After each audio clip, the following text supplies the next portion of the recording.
જાઉં કે મારા કોલેજ આજે સ્વાગત છે તમારા નવા વ્લોગમાં. કોકના મફતના ચશ્મા મળી ગયા ને એ સડાવ્યા પણ લાગતો તો ભૂંડો. ચશ્મા મારા કરતાં મોટા લાગતા મેં નથી હારા લાગતા, કાઢ નાખ્યો. અને જો ભાઈ કે તો ખાટલા સળીને રીલ જ જોતો હતી કે મારે તો રીલ જોવી. અને પછી જો વાડી આવ્યો હતો તો વાડી એના અહીંયા વાવ્યું હતું તો લીલું બધું હતું. તમે તમારે લીલું છમ હતું, તમે બહુ જોયું હતું ભાઈ, નજર લાગી જાય તમારે ક્યાં જવું. પછી તો અહીંયા લોખંડનો પાવડો હતો, પછી અહીંયા હતી કોદારી, તમે નહોતી જોઈને અહીંયા પાલો બધો ઢાંકી દીધો. વરસાદ આવે એવું હતું કેમ કે વાતાવરણ હતું. અને અમારા રાવણા અને આંબા અને બાકી કેરી ખાધી, કેરી બહુ ખાટી હતી ને ઝાડપાત ઘણા વાવ્યા હતા વાળીએ. પછી જો હાલતો બધી રખડતો હતો અને રાવણા ખાવાનું મન થઈ ગયું અને વરસાદ જેવું વાતાવરણ થઈ ગયું હતું.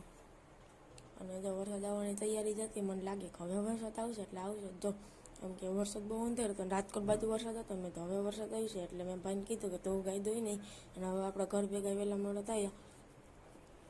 પછી જો એના બધા ભાઈને વરસાદ જેવું થઈ ગયું. વરસાદ આવવાનો તો જા રીલ જોઈને ભાઈ ગઈ કે હવે નથી રીલ જોઈ, બહુ થાકી ગયો. જો આમ બધા ડાયરો તમે મેં તો હાલો અહીંયા જવું જોઈએ. અહીંયા હિંચકો ખાલી હતો, હિંચકા ખાવાનું મન તો હતું. મેં તો હવે ખાવા નથી નકર ગજના આ બધા ડાયરો એકલા વાતો કરી લે. ને આપણે આ મિની વ્લોગને પૂરો કરીએ. તો તમને વ્લોગ ગમ્યો તો લાઈક કરી દો, શેર કરી દો અને સબસ્ક્રાઈબ કરી દો.